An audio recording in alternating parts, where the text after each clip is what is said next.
sambil kita berdoa, kita lanjut ke pembahasan selanjutnya, ngebahas tentang Koci ada enjoy pasti lihat gol Arsenal menang ya kan, masih menyimpan 2 pertandingan lagi ya kan, ada 2 pertandingan dan ini semakin dekat ke 4 besar.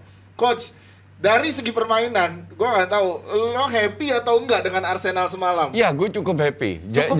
Jadi mereka melakukan banyak shots, walaupun mayoritas ke arah burung, ke arah stadionnya Spurs. Ke atap.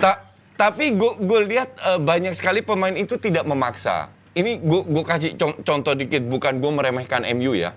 Tapi MU itu sering kali kalau masuk ke kotak penalti, either egois shooting, juga sering kali melakukan shooting tapi nggak terarah. Cuman mereka juga sering crossing. Nah, Arsenal itu coba berapa kali mencari kombinasi di kotak penalti. Dan terakhir dapat golnya. Kalau kita menyerang dari sayap kan nggak harus bola atas. Iya. Ya kan? Iya. Kan bisa bola bawah dan kombinasi ini banyak. Tapi memang Lacazette ini levelnya itu udah menurun ke levelnya Nketiah. Jadi bapuknya minta ampun. Karena ada beberapa peluang di pertandingan itu Lacazette. Bukan match ini dia sebelum banyak match. Banyak lagi. Golnya kemarin itu kalau nggak disentuh kiper itu own goal itu. Betul. Kalau nggak disentuh kiper kagak masuk gitu. Ke samping. Iya. Jadi itu kemarin bukan Lacazette own goal, tapi kalau dibilang iya, ini kita memenangkan berkat kerja keras dari detik akhir sampai detik dari detik awal sampai akhir. Itu iya. Gue setuju. Yes. Iya. Bang Valen, lo lihatnya gimana? Ini gue nggak tahu ya, Wolf ini kan juga punya ada cyber sebelum ini pertandingannya juga gitu. Permainan ini sampai menit akhir tuh masih menentukan. Yang jelas ini pertandingan antara 2 tim yang sepadan sekarang ini ya. Ini kan dua-duanya mediocre kan. Jadi memang sama lah gitu loh. Dan ketika Wolves bisa unggul duluan, gue sih menyimak apa yang Justin katakan daripada gue so tahu. Kalau memang sampai menit terakhir mereka terus berupaya melakukan kombinasi, melakukan upaya serangan yang ternyata banyak dan akhirnya bisa mereka dapat di menit terakhir, berarti mereka layak untuk mendapatkan. Karena ada tim yang nggak tahu mau gimana. Ketika frustrasi sudah ketinggalan, mereka udah tinggal mainin bola doang. Yang penting gue selesaiin pertandingan aja tanpa ada target untuk bisa mencetak gol dan bahkan kemudian memenangkan pertandingan. Nah berarti kan secara Justin tadi bilang begitu dan tadi lihat secara statistik 26 kali percobaan 5 kali on target, mereka melakukan itu.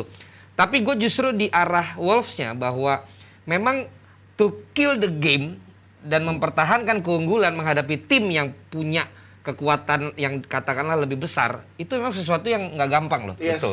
Dan untuk bisa mengeliminir kesalahan sampai dengan menit terakhir, apakah itu dengan parkir bus ataupun dengan tidak, menghadapi tim yang terus melakukan kombinasi dan pengen nyerang-nyerang lagi, itu emang secara teori mungkin gampang. Konsentrasi, tetap fokus, buang bola aja, pura-pura cedera di menit terakhir dan segala macam. Tapi begitu lawannya dapat. Nggak tahu kenapa ya, secara mental kok yang kadang tim begitu menit 90 nih golin jadi 1-1, kecuali City kasusnya ya sama Spurs. Beda. Kecenderungannya malah yang baru dapat gol 90 bisa golin lagi, Coach. Malah lebih semangat lagi. Rata-rata justru tim besar yang menang di detik-detik akhir. Tim yang lebih bagus lah. Gue masih ingat berapa tahun MU itu sering menang di menit-menit akhir. Karena mereka juga selalu berusaha untuk kecuali Spurs tadi kemarin. Cuman yang bikin gue agak kesel, marah, kecewa, itu tahu apa? Bukan skornya, bukan permainan. Tapi di menit 88, Wolves ini mencoba mengulur waktu. Tadi gue bilang. Dengan cara yang sangat tidak... Bukan, ulur waktunya sangat tidak sportif. Jadi pergantian pemain, Len. Pergantian pemain sengaja bikin kesalahan, sehingga pemain yang jadi lama. Yang harusnya keluar, dia itu. Dia harusnya keluar, dia tidak mau keluar, di kartu kuning sama wasit ternyata memang dia tidak keluar. Bukan dia. Bukan, pemain lain. Tapi caranya itu untuk gue ya. Gue ngikutin bola, gue lihat bola itu udah 40 tahunan. Itu Portugal banget itu. Nah, dan itu gaya Portugal banget. Pemain Portugal menghalalkan segalanya untuk menang. Kalau lu parkir bis, itu bukan hanya tim pelatih Portugal melakukan itu. Semua pelatih melakukan itu. Yang kecil ya. Ini nih. Tapi dengan cara mengulur waktu kayak begitu, akhirnya dikasih tahu berapa extra time? 6 menit. Dan akhirnya dapat golnya di menit 95 salah. Itu namanya apa? Karma itu namanya.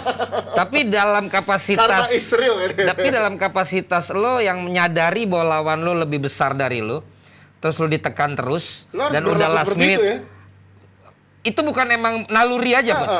Untuk apapun deh that's why gua bukan bilang, strategi tapi naluri, mungkin pemainnya, mungkin apa gitu. That's why gue bilang untuk gue olahraga itu nomor satu ya adalah sportivitas. Oke. Dan itu selalu pada saat gue melatih, pada saat gue dirtek, pada saat gue jadi komentator di TV, gue selalu bilang sepak bola itu nomor satu sportivitas. Kalau lu udah mencederai sportivitas dengan segala cara, udah bubar ini barang. Berarti lo lebih senang misalkan gitu ya, misalkan kayak Wolves kalah ya udah kalah, tapi lo main dengan sportif dan juga bagus sampai menit akhir dibanding kalau hasilnya sama tapi ada tim mana kejadian sih yang menang terus? Tapi akhirnya gua dalam play by play di Liga 1 sekarang kan gue lebih kritis untuk yang begitu, Coach. Tapi gue tidak menemukan kata yang pas untuk mengkritisi itu.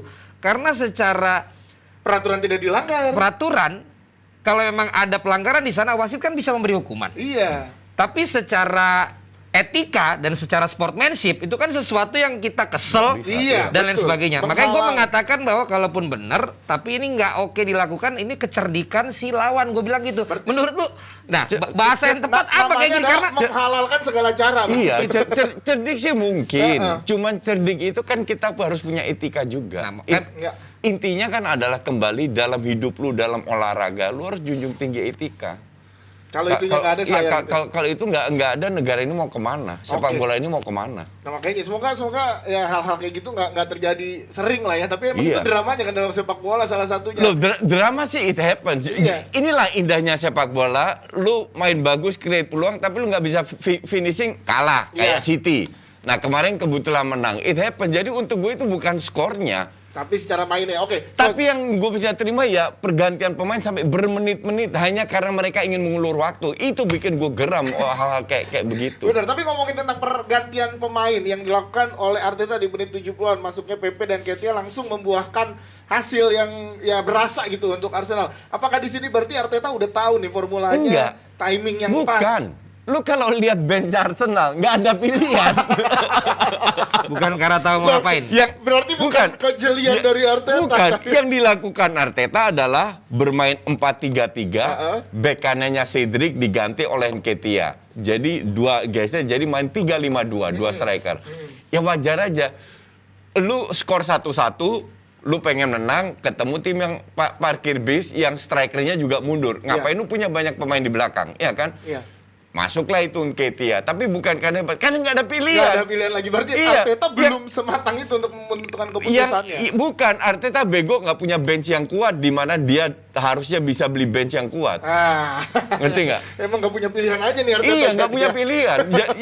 Yang layak masuk, yang sering dimainkan ya cuma Nketiah sama Pepe. Tapi dari gue juga kalau nonton bola ya, sebenarnya untuk bisa ngejar dari menit yang udah dying time, itu juga kelihatan dari tactical pelatihnya.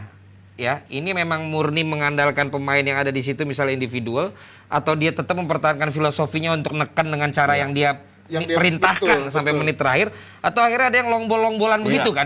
Pokoknya bahkan kadang-kadang pemain belakang yang tinggi suruh aja ke depan. Jadi biar gerasak-gerusuk di depan gawang aja. Semalam Arteta tuh kategori yang mana?